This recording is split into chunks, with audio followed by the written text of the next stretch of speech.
When the temperatures drop, most of us just turn up the heat, whether it's gas, electric, or central heating. But the Amish, they do things differently. No gas lines, no electrical grid, yet their homes stay warm even through the coldest winters.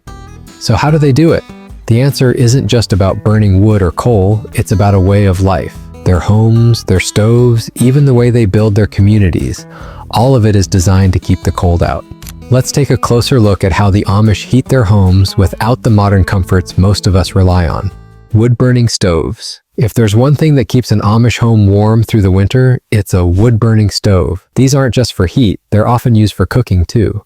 Think of it as the center of the home where warmth and daily life come together.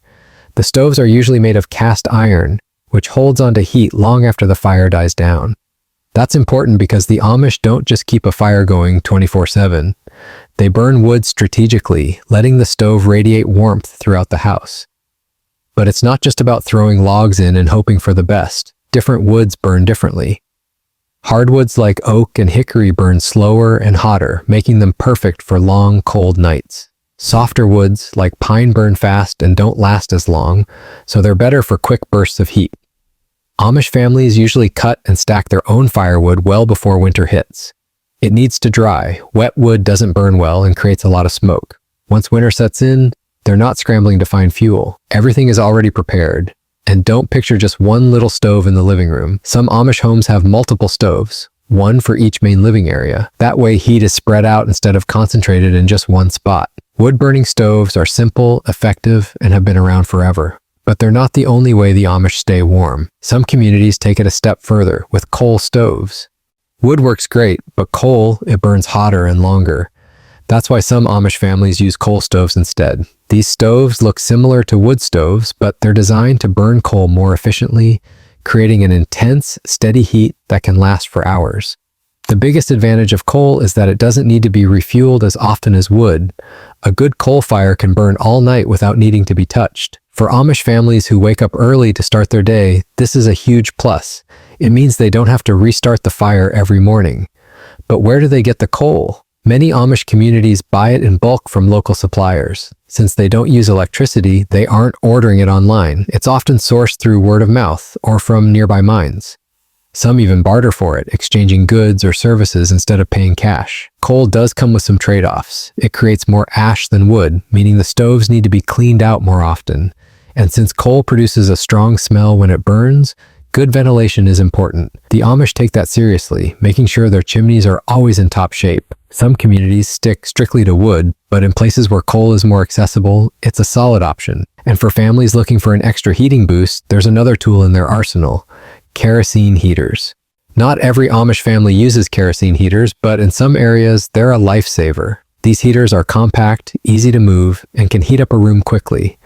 They're not meant for everyday heating, but when the temperatures drop dangerously low, they can make a big difference. Kerosene is one of the few fuels the Amish will buy regularly. It's relatively cheap, burns clean, and doesn't require an electrical hookup. A single tank can last for hours, making it a reliable backup when extra heat is needed. However, kerosene heaters have to be used carefully. Since they produce carbon monoxide, Amish homes are built with proper ventilation to make sure the air stays safe. Windows might be cracked slightly, and the heaters are never left running overnight. Most Amish homes still rely on wood or coal first, but in extreme cold, or for extra heat in a workshop or barn, kerosene heaters are a practical solution. But heating isn't just about burning fuel. The Amish also focus on keeping heat inside their homes for as long as possible. That's where passive solar heating and insulation come into play.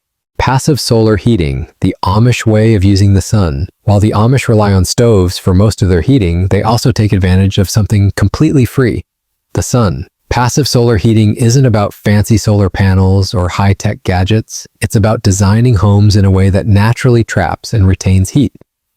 Many Amish homes are built with large south-facing windows. Why?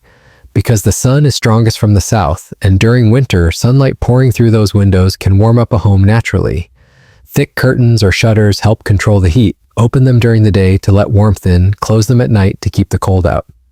The materials used to build Amish homes also play a role. Thick stone, brick, or log walls absorb heat during the day and slowly release it at night, helping maintain a steady temperature. Some homes even use dark-colored flooring or walls in sunny areas to absorb more heat. And the best part? Unlike wood, coal, or kerosene, the sun doesn't run out. Passive solar heating requires no fuel, no maintenance, and no cost, just smart design. But keeping a home warm isn't just about adding heat. It's also about keeping the cold out, which is where insulation comes in. Insulation and home construction, keeping the heat in. The Amish know that no matter how much heat they generate, it won't matter if their homes are full of drafts. That's why insulation is a huge part of how they stay warm in winter. Unlike modern homes filled with fiberglass insulation, Amish homes rely on traditional materials. Thick wooden walls, layered with sawdust or natural fiber insulation, help keep warmth inside. Some homes use hay or straw packed between walls, an old but effective method. Doors and windows are another key part of insulation. Amish homes often have heavy wooden doors with tight seals, and instead of thin, modern window glass, they use thick, multi-pane windows to trap heat inside. And then there's the most Amish solution of all, simply dressing for the cold. While modern homes are designed to be kept at a constant 70 degrees, the Amish don't mind cooler indoor temperatures. Thick wool clothing, layered outfits, and warm blankets mean they don't need to overheat their homes in the first place. And speaking of simple but effective solutions, there's one final heating method that Amish communities sometimes use: masonry stoves. Masonry stoves, a forgotten heating secret. If you've never heard of a masonry stove, you're not alone. They're not common in modern homes, but they're one of the most efficient ways to heat a house, and the Amish know it.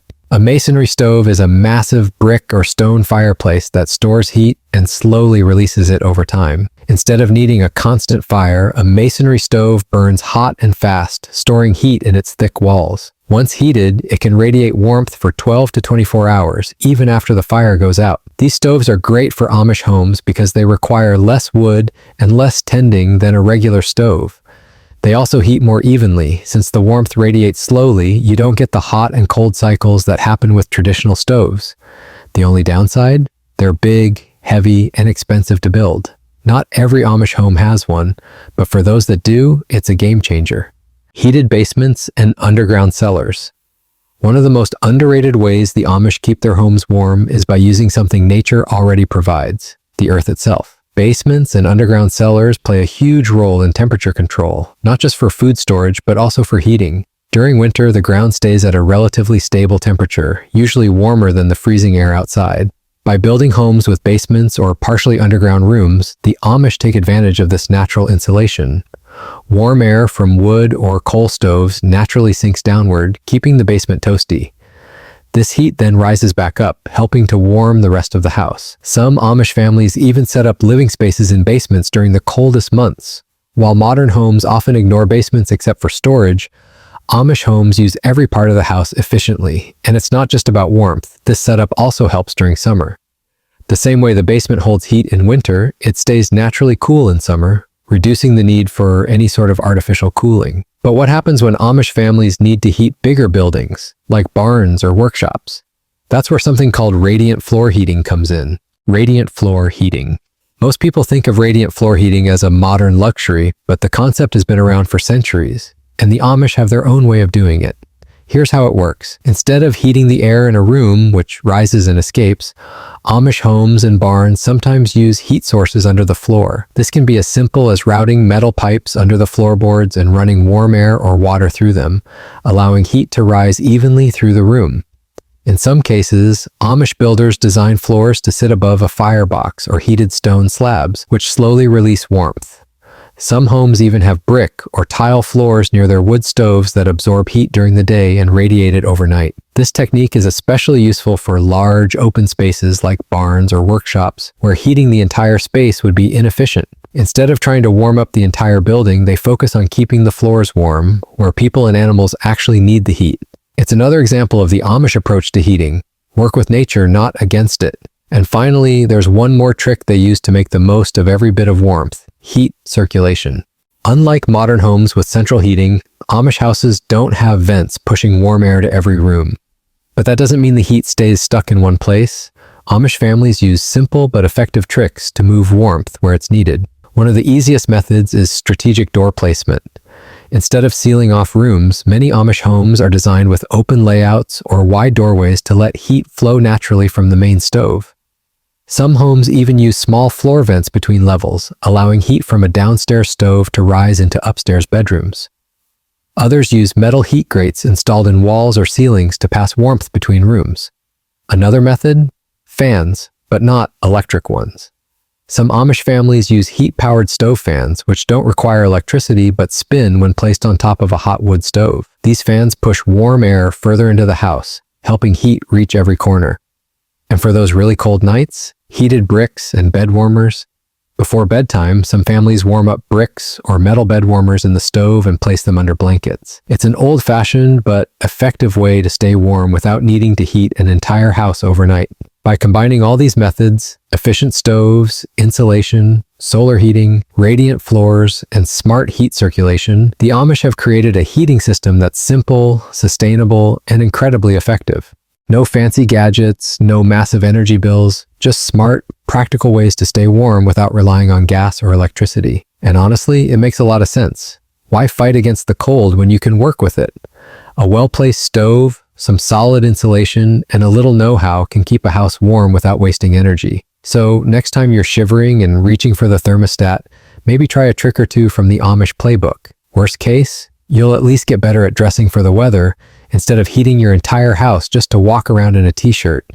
And hey, if you found this interesting, send it to that one friend who refuses to wear socks in winter but complains about being cold. They might just learn something.